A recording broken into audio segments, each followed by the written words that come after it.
when it comes to the Browns. And again, the perspective that he gives us is great. Let's go to Matt Wood, who's from Dogs by Nature. Hi, Matt. How are you? Joining us on the phone line. Fantastic. Yourself? We're doing great. You know what? The Browns, they were perfect yesterday. No mistakes. Perfect football on a Sunday, and it was really kind of lonely yesterday. I fertilized the lawn yesterday. I reseeded the lawn yesterday, did a ton of stuff. I realized that I have 2 kids now after yesterday because the Browns didn't play yesterday. I just thought they were 2 tiny people, but yeah, it's kind of fun to sit at home and wait around and have a win in your back pocket. It would have been a lot worse if it was a loss, but you know what? Sit around with that win and watch the Ravens kind of have to fight to get a win and watch Cincinnati struggle to get a win. But you know what? Hey, we already got our win, and you guys have to come catch us now. Yeah, and that's something Browns fans have had to deal with for years, isn't it? On the week off, nothing's worse than in going into a loss and then having 10 days off. But this is a different situation this year. You had 10 days off before the next game. You're sitting in first place, and Browns fans actually got to watch the rest of the division try and fight to keep up with them. How unusual is that? It is, but as a Cleveland fan, I'm also kind of sitting around waiting for something to go wrong, and as sad as that sounds. But, yeah, you know, hey, come and catch us, and it's a weird feeling, but I like the fact that there's that 10 days, especially with the injury to Hoyer. Now Whedon gets those extra days to prepare and get ready to go and hopefully, you know, make us right back into this playoff picture. Matt, how much confidence do you have in Brandon Whedon? I have a ton. I'm one of the very few, I don't want to say Whedon supporters, but guys that still has, you know, a lot of confidence in the guy. You got to remember, he won the job over Brian Hoyer and Jason Campbell this, you know, off season. So he has the talent. He definitely has some things to work on, but yeah, Brandon Whedon has the talent. It's there. It's up to this coaching staff there to kind of get to it, and it's up to Brandon Whedon to work hard and kind of overcome his flaws and really put the good product on the field. Hey, Matt, what's on Dogs by Nature right now? DogsByNature.com. We're going over the misery of the Steelers. Isn't that great? That's awesome to talk about on a Monday. The misery can continue. I mean, even Josh Graves was just sitting back in the crib enjoying the Steelers talk and the fact that they're not relevant, and they're still not relevant yet. And they may not be relevant all year. It's a beautiful thing. It's an absolutely beautiful thing. I love being 3-2, but the Steelers being 0-4, that's even better. And we all know what 0-4 means. 0-4 means no playoffs. You're done. Your season's over. Hey, Matt, thank you very much. We'll read you on DogsByNature.com. Thank you very much.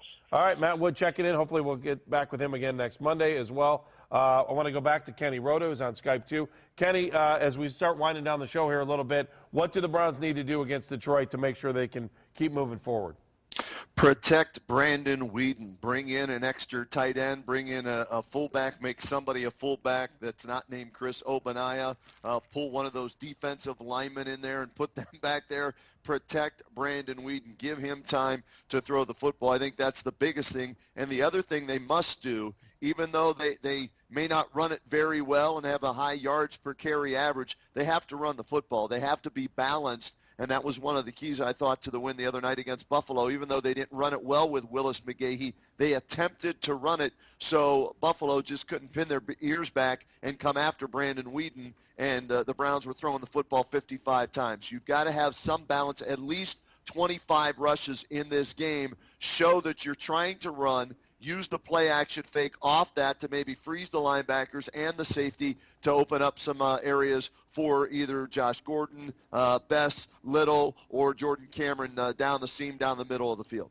Interesting, some news coming out of Buffalo as we speak right now. Thad Lewis, if you had him on your list and saying, well, maybe the Browns will try to pluck him off of the Bills practice squad, that's not going to happen. Thad Lewis is going to start this week for really? Buffalo. So he's the guy who won that job in Buffalo for that tool dude, right? Yep. Yes. Yep. He got promoted, and he'll start this week. Things could be worse than Buffalo. So you could look at it that way going into this game. That at least you got the guy who was named your starting quarterback starting for you this week, not the guy who had to be promoted from the practice squad to jump the rookie to get for the guy that was hurt last week.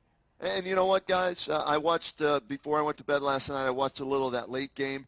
San Diego and Oakland. Terrell Pryor won another football game as a starting quarterback in the NFL. If Terrell Pryor could do it, I think Brandon Weeden can do it. And Phillip Rivers, after a big win last week, they lost again this week. I wouldn't want Phillip Rivers on this team, right? I would pass on Phillip Rivers because he's not a winner. He's a me guy.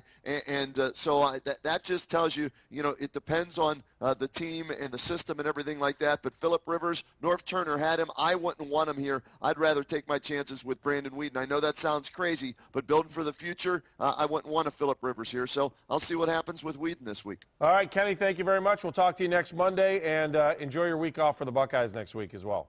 Sounds good, guys. Thanks. See you. All right, Kenny Rota, one of our regular contributors. Make sure you check him out at kennyrota.com. Another place to go is ravens.com, and we're joined by Garrett Downing from ravens.com, good friend of this station. And how about the Ravens yesterday? Nice win, Garrett, for them to even things up at 3-2 between three teams in the AFC North. Yeah, it was a good win for the Ravens to go down to Miami and get a win against one of the surprise teams in the NFL, the Dolphins. It wasn't easy. I mean, the Ravens had, I think, a 10-point lead in the fourth quarter, ended up tying it back up, and then needed a long field goal to win it near the end of the game, and then the Dolphins missed a 56-yarder at the end of the game to get the Ravens the win. So it wasn't exactly the prettiest win for the Ravens, but they got back. They're 3-2, and they're tied with the Browns and the Bengals for the best record in the AFC North. So what's the feeling, Garrett, there in Baltimore for Ravens fans? Do they feel that this win is kind of putting them back on track? Or like you said, it seems to have been a struggle each and every week, as rabid as Ravens fans can be. Is this the win that they hope is going to keep them going? I think it's a sigh of relief. I mean, this is as much as you can have it at this point of the season, a must-win game, because the Ravens had the Packers coming into town this week. So I think it was a collective sigh of relief for the Ravens to get a win this week, knowing that there's a tough test coming up against, Green Bay on Sunday. So, and then also when you look at the Bengals and the Browns sitting at 3-2, you don't want to give away too much ground in the division. So I think that when you look at the Ravens, it reminds me even of some of the games that they won last year. Not exactly the prettiest. I mean, last year they beat the Chiefs 9-6. They could barely move the ball on offense, and they had a lot of those kind of games last year. So they're still trying to find their way on offense. It's going to take them a little bit of time, I think, even beyond this point, to figure out exactly who they want to be on offense, what kind of offense they want to run. And so once they figure that out, maybe they'll get some things together. But I think it's still kind of a work in progress, especially offensively for the Ravens. Hey, Garrett, I got about 15 seconds here with you. What's the Ravens' take on the Browns and their start from this season? I think the Ravens think the Browns are a good team. I definitely think they look at them as a good team. They look at that win that they have over the Browns as a quality win, not just a throwaway win or anything like that. They haven't beaten, they haven't beaten the Ravens since 2007, this, that, and the other. But I think the Ravens looked at as a tough game and a quality win. So yeah, I don't think that they're sleeping on the Browns at all.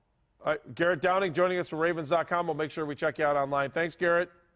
All right, thanks, guys. Thank you buddy. for helping us check out the Ravens, and he does that every week. All right, let's go to a Super Bowl champion right now. And this man right there is Matt Wilhelm, pride of Elyria Catholic. Yes, also, sir. Great job on our Ohio State postgame show the other night. We were talking about something last night after the game, and Norv Turner's impact on what he will be able to do with Brandon Weeden and his impact on the quarterback. You have seen it firsthand in San Diego. How does he get involved with these guys during the week, the stuff we don't see? Norv Turner is definitely a big part of the quarterback play on any team that he's a part of. He, he's in the huddle each and every play. He's making sure that the call is called in the huddle exactly the way he wants to, and that everybody understands that they're efficient. They get to the line, and obviously, Norv's been a part of the NFL for so long. He obviously played high level college football. And so he goes through his reads just as a quarterback. And as I mentioned in the postgame show on KNR, I really do feel he's going to have to custom make a game plan that Brandon Weeden can understand. And it might actually shrink some of the game plan because he felt like, getting Josh Gordon back and having a quarterback in Brian Hoyer who can execute, Norv Turner's true offense. Brandon Weeden couldn't do that. So he's going to tweak some things back and get it controllable so that Brandon Weeden can go out there and have a great game and give them an opportunity to succeed. What do you think Norv Turner learned about Brandon Weeden in the first 2 weeks that he may have to go back to his own drawing board, like you said? I think it's, Norv probably threw a lot out of him, coming off of the offseason, implementing his entire offense. And then again, game planning, a Dolphins game plan, a Ravens game plan. And I think that he's just going to taper things back and give Brandon Weeden an opportunity to succeed. Maybe more deep balls. We saw with the Greg Little pass and the Josh Gordon touchdown. He threw the deep ball well. But I think some underneath confidence-building throws and easy completions for Brandon Weeden is what he's going to have to, and then pick his spots to go down the field. Matt, don't you think that having Norv Turner as the offensive coordinator is kind of the perfect coordinator for this team right now, because you're changing quarterbacks? And I don't think anybody can tailor make an offense to a guy better than Norv Turner. No, he's great. You know, having played for him 3 years in San Diego, we had the luxury of having Phillip Rivers, and you know, he started all those games. So we didn't see that change in hat at the quarterback position in San Diego. But I'll tell you, Norv's a genius. He's an offensive genius. Everybody talks about, you know, maybe knock on him of being a head coach, but nobody can knock on him for what he's done as an offensive coordinator in the National Football League. And like I said, I do think that he's going to custom make a Brandon Weeden offensive game plan. They've got the 10 days. So the 10 days before they play again is going to be an opportunity for them to evaluate Brandon Weeden extremely hard from those first 2 games, and also look at what Brian Hoyer did, and maybe even coach him up and say, hey, look what Brian did. Look at the read. Look how fast he got rid of the ball here. Let's do that very same thing. All right, Matt, I'm taking us into overtime. I know we're 22 seconds late. I know that the fans cheered, but we do have one more question for you. Do you have your own bobblehead from Ohio State in that office right now? No. Oh. Any jerseys in that office right now? No, there's not. Nothing? No memorabilia in your office? It's bare. I get a computer and a refrigerator just so I can keep my belly full and do some work. What about Super Bowl ring? Is that put away? Is that under lock and key or what? It is in lock and key. I'll tell you what, on my way back from Green Bay receiving that, we stopped at Costco, got the 2x2 cubic foot safe, and it stays safely in there unless, a friend how about this? I will wear it on the next post-game show, Andy. All right, for Ohio State, you'll wear your Super Bowl ring for us? I'll wear both. Oh, that's right. Yeah. Do you know how much bling you must have when you walk? I mean, think about this. If you didn't have kids and you were single and you were younger and you walked in like this, it'd be like walking in with a heavyweight champion of the world with both those rings. Don't say that.